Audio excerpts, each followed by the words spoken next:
Inilah Injil Yesus Kristus menurut Santo Lukas. Dimuliakanlah Tuhan.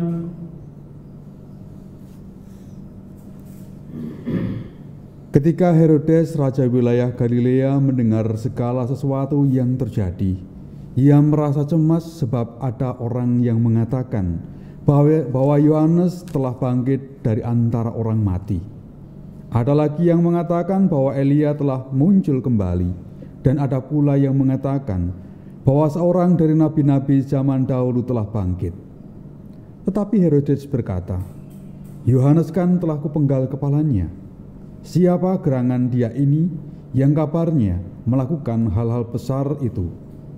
Lalu ia berusaha untuk dapat bertemu dengan Yesus. Demikianlah Injil Tuhan. Terpujilah Kristus.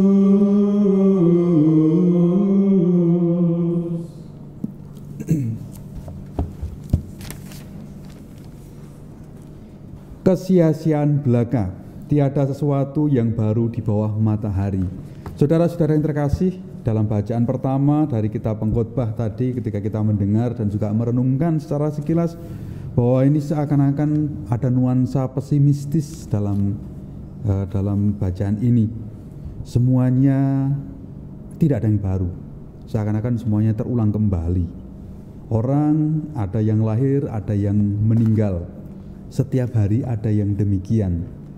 Generasi selalu berganti generasi, tetapi bumi tetap saja. Matahari bergulir dari ujung timur sampai ke barat. Besok juga begitu. Orang bangun pagi, bekerja seharian, malam pulang, capek-capek tidur, dan besok kurang lebih juga seperti itu. Semuanya terulang-ulang. Dan kemudian juga ada, kalau Anda sekalian pernah mendapatkan satu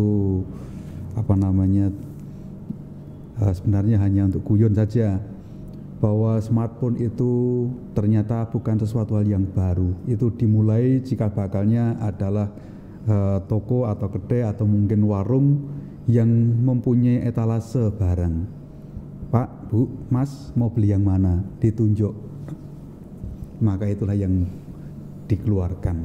Hanya kemudian perkembangan secara digital itu lewat smartphone, lewat internet dan segala macam itu.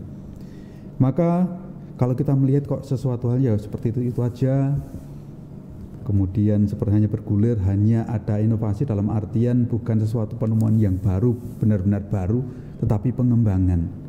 Maka bahkan juga ada produk-produk tertentu itu di sana hanya ditambahkan generasi ketiga, generasi keempat, kelima dan sebagainya. Nah, Bapak Ibu saudara-saudara yang terkasih, maka ketika kita merenungkan, ketika kita mengingat itu, maka apa yang dikatakan oleh kitab Pengkhotbah itu seakan-akan mungkin benar juga. Dan ketika orang itu memegang erat dan juga bahkan secara ketat itu memegang entah itu harta benda, entah itu kekayaan, kegantengan, kecantikan, tetapi toh pada akhirnya itu semua akan hilang, akan sirna. Orang lahir, kemudian bertumbuh, berkembang, menjadi seorang yang sangat cakap, seorang yang cantik, seorang yang ganteng, tampan sekali, tapi pada suatu ketika nanti keperkasaan, kegantengan, kecantikan itu akan menjadi luntur, dan bahkan ketika meninggal, biarpun juga mempunyai harta benda yang sangat banyak, pada akhirnya masuk ke lubang yang kurang lebih sama, 1 kali 2. Atau mungkin ada yang misalnya dikremasi hanya sebatas botol saja. Nah, saudara-saudara yang terkasih, kitab Pengkhotbah, kesia-siaan belaka, segala sesuatu itu adalah kesia-siaan, dan tidak ada sesuatu pun yang baru di bawah matahari. Sangat-sangat pesimis. Tetapi ketika kita mau merenungkan secara lebih dalam, Kitab pengkhotbah ini tidak membawa kita pada sikap pesimis, tetapi mengingatkan kita agar kita dapat bermawas diri bahwa kita mempunyai keterbatasan, kita mempunyai kekurangan juga dalam kehidupan kita.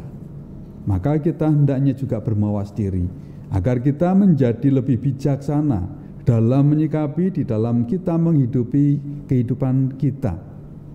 Dengan situasi yang kurang lebih hanya yang seperti ini, yang sepertinya bergulir hanya begitu saja, tetapi bahwa bagaimana kita membuka hati dan budi kita agar kita sungguh-sungguh dapat secara bijak menghayati, menikmati hidup kita sehari-hari. Bukan persoalan banyaknya harta benda kita, bukannya besarnya kekuasaan kita, berkuasanya kita, tetapi bagaimana kita bisa menyikapi dan bagaimana kita bisa mengisi dan menghayati hidup kita agar kita sungguh-sungguh dapat dengan situasi yang demikian ini kita bisa menjadi lebih happy dan bahagia dan bahkan juga kita selamat.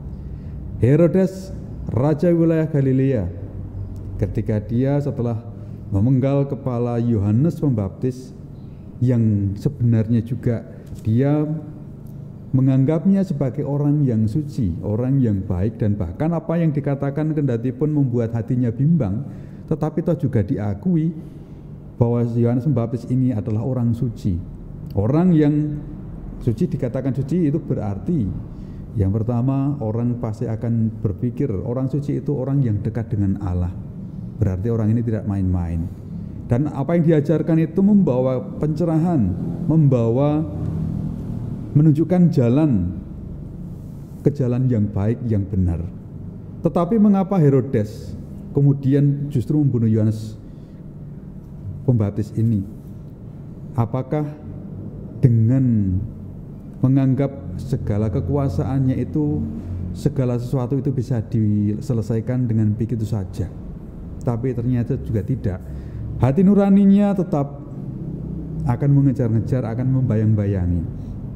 Maka saudara-saudara yang terkasih, baik bacaan pertama dan juga bacaan Injil yang kurang lebih juga selaras, di sana kita bisa melihat, kita bisa merenungkan sesuatu hal, kita diajak untuk bermawas diri, kita sekali lagi diajak untuk sungguh-sungguh dapat memaknai, dapat menghidupi, menghayati hidup kita dalam kehidupan kita sehari-hari ini dengan penuh sukacita, dan bahkan semoga kita pun juga membawa berkat dan sukacita itu bukan hanya untuk diri kita, tetapi juga bagi orang-orang di sekitar kita, terutama mereka yang membutuhkan uluran kasih, membutuhkan perhatian dari kita sekalian. Maka mari kita hening sejenak, kita merenungkan sabda Tuhan ini, dan semoga Tuhan memberkati kita. Amin.